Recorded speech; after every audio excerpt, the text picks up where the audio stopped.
Iyayikhetha igumgedlela inkosi enkulu yaseZulu impombela isitimela samampondo ubaba mkhulu umkhulu womkhulu phakathi athi yebo kunjalo inkosana enkulu kaMnguni uyena phela uGumede lapho zonke izizwe zamaNguni ezibika khona okuyiyona ndlu enkulu kaNkulunkulu wasezulwini.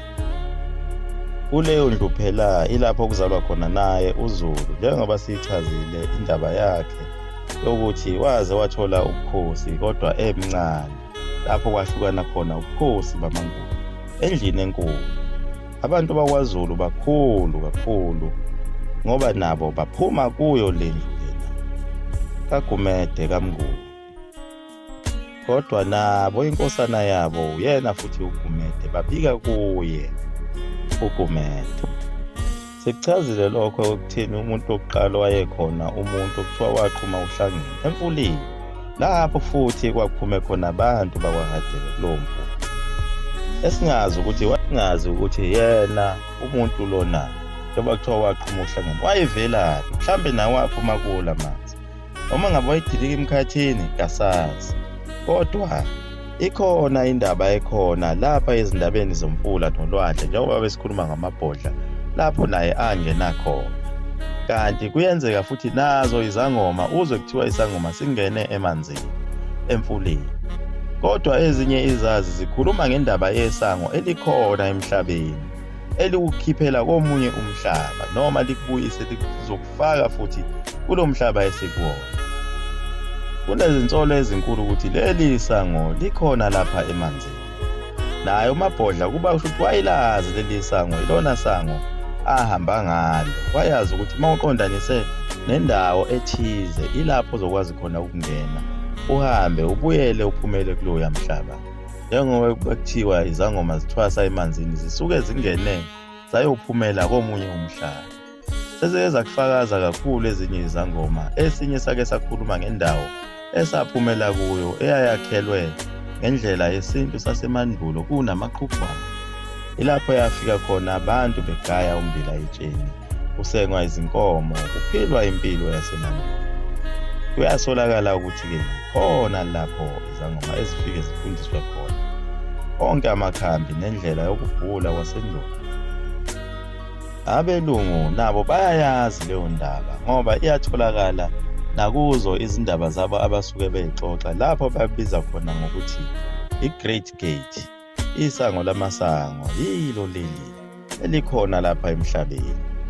Ikhona futhi enye indaba eyake yenzeka kuyo indaba yaseMbonambi lapho intombazana khona yayihamba nodadewabo beyotheza izinkuni, yabe isithi salungisela abazali bayo izobafica ngendlela, kodwa le ntombi lena yathi mayisihamba isiyodwa ithi cinga labo dadewabo, yaphaphama isikwenye indawo lapho yafica khona izalukazi namakhehla nabantu abaningi ababezihlalele beziphilela impilo yasendulo amahlathi akwaMbonambi.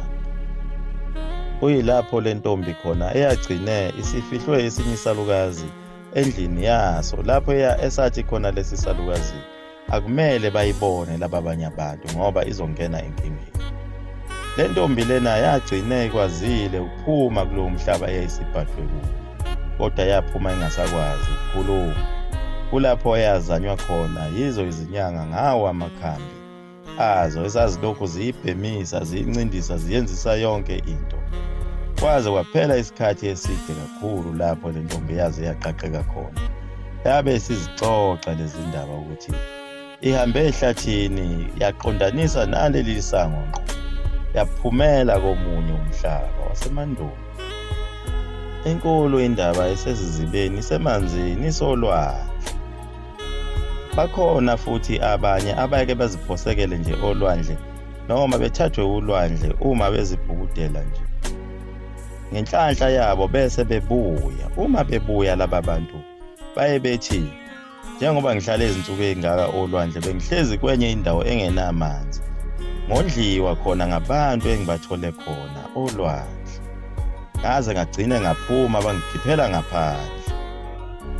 Nabo abafana balusayo lokho bavelele kunomfana wakwaduka ehlathini elikhulu lasenkandla owanyamalala izinsuku naye wathi mayebuzwa ukuthi bephila kanjani ubedlani.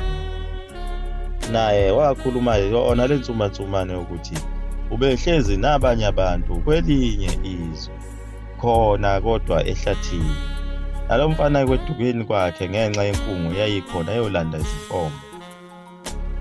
Wahamba waze waqondanisa nalo leli sango lezimanga esengalazi ukuthi liyisima kanjani.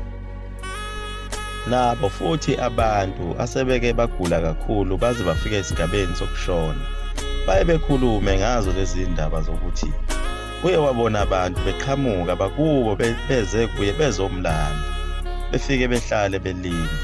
Kuyasolakala ukuthi nabo mabemthatha bahamba naye bayafike beyomfaka kuleli sango bese ehamba eseya kulela lizwe lapho kuklezwa khona kusengwa izinkomo kugaywa umbila itshe. Enye intombazana eyake yathathwa ulwandle eminyakeni eminingi edlule nayo yayikhuluma le ndaba ngoba yathathwa ulwandle lase-Richards Bay yafika emhlabeni ongenawo amanzi lapho kwakunezinkomo khona kuphilwa isintu sasemandulo kunamaqhugwane lapho yafica khona nabazali bayo behlezi khona. Abazali bale ntombi bashona kudala kanti le ntombi lena enodade wabo owanyamalala kudala abazali bawo sebeshonile. Yathi mayisifike kule ndawo yabikela nabo labazali bayo abafica khona lapha phansi olwandle ukuthi phela udadewethu wanyamalala emva kokuba nina senihambile emhlabeni. Abazali bayo le ntombazana bayihleka kodwa kuphelanga isikhathi esingakanani kwabonakala ngaye lo dadewabo wanyamalalayo esevela esangweni ethwele imbiza yamanzi ekade besuka emfuleni. Le ntombazana iyona esixoxa lezi ndaba ngoba phela ulwandle lwagcina luyikhiphile kodwa ayiphumelanga eRichards Bay, yaphuma isiphumela ePotchefstroom. Abantu basemandulo babewazi lamasango lawa. Nathi njengoba siphila nje fanele ngabe lamasango siyawazi kodwa ngenxa yokufika kwakhe omhlophe wasidukisa. Ziningi izinto esingasakwazi ukuzenza.